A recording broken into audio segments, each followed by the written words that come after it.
ជំរាបសួរនិងសួស្តីប្រិយមិត្តទាំងអស់គ្នាបាទសូមស្វាគមន៍មកកាន់រឿងដំណើររបស់សុជា Blogger ហើយអរគុណប្រិយមិត្តក្នុងការចែករំលែកនិងការ Subscribe Channel YouTube ហើយថ្ងៃនេះគឺ admin បានការចែករំលែកអំពីបងអូនប្រុសម្នាក់បាទដែលគាត់គឺជាអ្នកខេត្តបន្ទាយមានជ័យទេតែគាត់បានទៅធ្វើការបាទនៅរោងចក្រនៅក្នុងខេត្តកំពង់ស្ពឺបងអូនប្រុសឈ្មោះបងអូនប្រុសឌីណាហៅថាសៅឌីហើយគាត់ជាអ្នកនៅខាងខេត្តបន្ទាយមានជ័យទេហើយគាត់មានមុខរបរគឺជាអ្នកដែលជីដែនបាទនៅក្នុងម្ដុំស្រុកម៉ាឡៃដែរហើយគាត់បានឈប់បាទពីការងារក្នុងស្រុករបស់គាត់ហ្នឹងគឺទៅធ្វើការនៅបាទខាងខេត្តកំពង់ស្ពឺហើយគាត់ក្នុងវ័យ19ឆ្នាំចូល20ឆ្នាំណាបាទហើយទៅកំពង់ស្ពឺហ្នឹងគាត់ទៅធ្វើការរោងចក្រនោះទេបាទដូចរោងចក្រដូចគេដូចឯងណាហើយពេលដែលគាត់ទៅហ្នឹងគឺនៅក្នុងឆ្នាំ2024បាទហើយគាត់ធ្វើហ្នឹងគឺបានរយៈពេល7កន្លះឆ្នាំបាទហើយគាត់បានជួលបន្ទប់អីនៅតែឯងបាទនៅខេត្តកំពង់ស្ពឺធ្វើការរោងចក្រជាមួយគេជាមួយឯងអញ្ចឹងណាហើយនៅក្នុងពេលដែលគាត់ធ្វើប្រហែលជាបានមិនដល់3ខែទេណាគាត់បានស្គាល់បាទនារីម្នាក់ហើយនារីហ្នឹងគឺវ័យគាត់ហ្នឹងប្រហែលជាខ្ទង់24ឆ្នាំហើយបងបាទបើថាបងសៅឌីហ្នឹងគឺបាទ3 4 5ឆ្នាំដែរអញ្ចឹងណាហើយនារីម្នាក់ហ្នឹងគាត់មេម៉ាយទេបាទគាត់មិនមែនកំមុំទេណាមានថាគាត់ជាអ្នកនៅខាងខេត្តផ្សេងទៀតតែគាត់បានមកស្នាក់អាស្រ័យនឹងធ្វើការរោងចក្រជាមួយនឹងសៅឌីនៅក្នុងខេត្តកំពង់ស្ពឺនឹងជាមួយគ្នាដំបូងឡើយបាទដំបូងឡើយសៅឌីហ្នឹងគាត់ឃើញទៅគាត់ឃើញស្អាតដោយសារអ្នកហ្នឹងគាត់ស្អាតមែនបាទគាត់ស្អាតគាត់មេម៉ាយមែនតែគាត់ស្អាតបាទហើយគាត់ប្រកែនិយាយស្ដីគាត់ផ្អែមល្ហែមគាត់និយាយបែបលេបខាយគួរឲ្យខ្នាញ់បាទបែបគេហៅថានារីសិចស៊ីណាដែលថាខ្លួនឯងមេម៉ាយហើយមិនចាំមេម៉ាយហើយបើតាមដឹងម្នាក់ហ្នឹងគឺដូចជាឈ្មោះបាទវីណាបាទវីណាណាបាទអ្នកមេម៉ាយវីណាហើយแบบមេម៉ាយហ្នឹងគឺមេម៉ាយតែ4 5ឆ្នាំទេគេថាគាត់ក្មេងទេហើយវត្តវ័យគាត់ហ្នឹងគឺដូចជាគាត់យកប្តីហ្នឹងខ្ទង់វ័យ10ឆ្នាំជាង17 18 19ហ្នឹងឯងហើយគាត់នឹងមេម៉ាយបច្ចុប្បន្នហ្នឹងគឺគាត់វ័យ24ឆ្នាំគេថាមេម៉ាយវ័យក្មេងមែនទែនហើយពេលដែលគាត់ធ្វើការជាមួយសៅឌីបាទជាអ្នករោងចក្រដូចគ្នាណាគឺ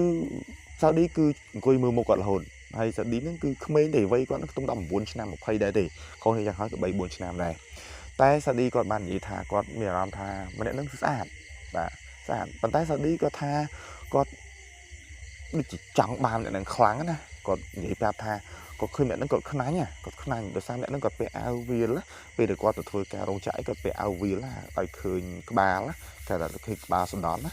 ហើយគាត់តិចស៊ីមែនទែនបាទគាត់ពាក់ខោកបួយវែងអីមួយជើងប៉ាតែឡើងមកស្អាតតែគាត់មានអាវាលខាងមុខហ្នឹងគឺតិចស៊ីមែនទែនដំបូងឡាយសាឌីគាត់លេបខាយដែរព្រោះថាសាឌីគាត់ក៏ខូចដែរគាត់មិនថាអត់ខូចទេគាត់ខូចព្រោះគាត់វ័យដឹងហើយវ័យក្នុងឈាមរាវគឺគាត់ខូចបាទគាត់ឃើញនារីមិនបានទេក្នុងពេលហ្នឹងពេលដែលគាត់និយាយជាមួយវីណាណាហើយគាត់ហៅវីណាហ្នឹងហៅ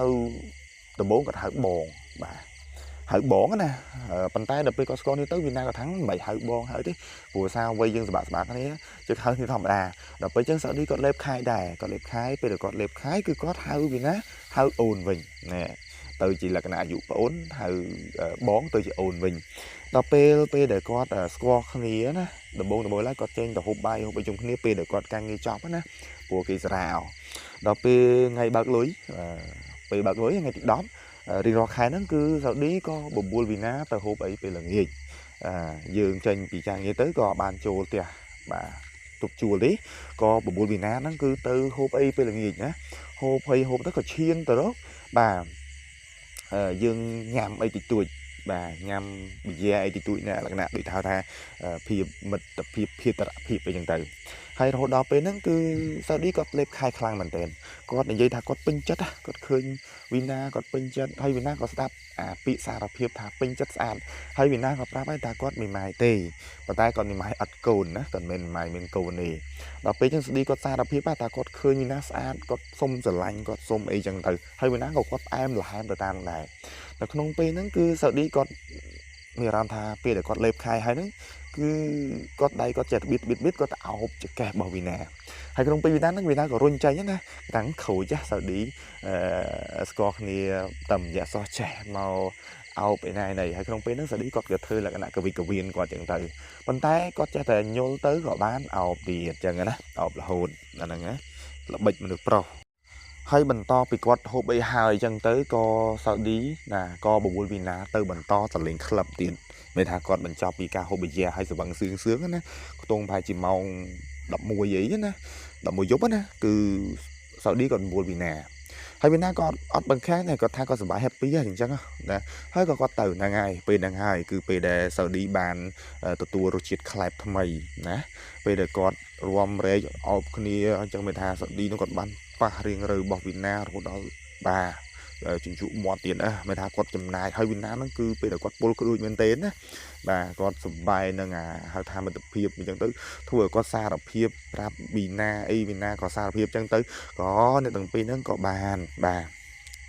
cha cho được không club hay có tranh mọt tiền với có phụ quát chôn bà tiền sầm nặng tiền mà hay phụ quát có bàn bà run này chỉ mới khăn đi bà dằng em dằng rút chết ngay bị xa chẳng tới hay không pin nó cứ vì na có tha bây giờ có tự rồi chỉ mùi nâng sao đi rồi có tha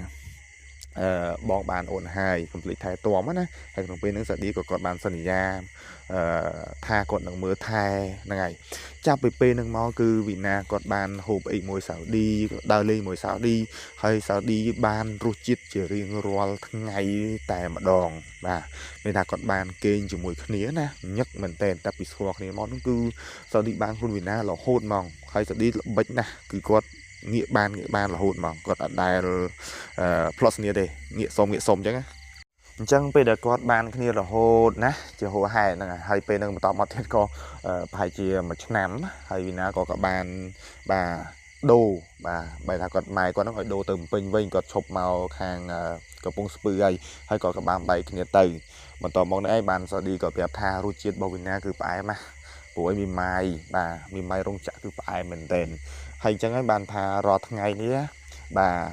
rong chạ sẽ bùm mãi kháng á vì xem mãi chuẩn bọn còn một thời ca rong chạ hay một đò rong chạ hãy liệt miên bà bò nó có thưa gì mình mai tiết chẳng á rồi chẳng thứ admin khơi có ba đồng khơi đây hay có play đây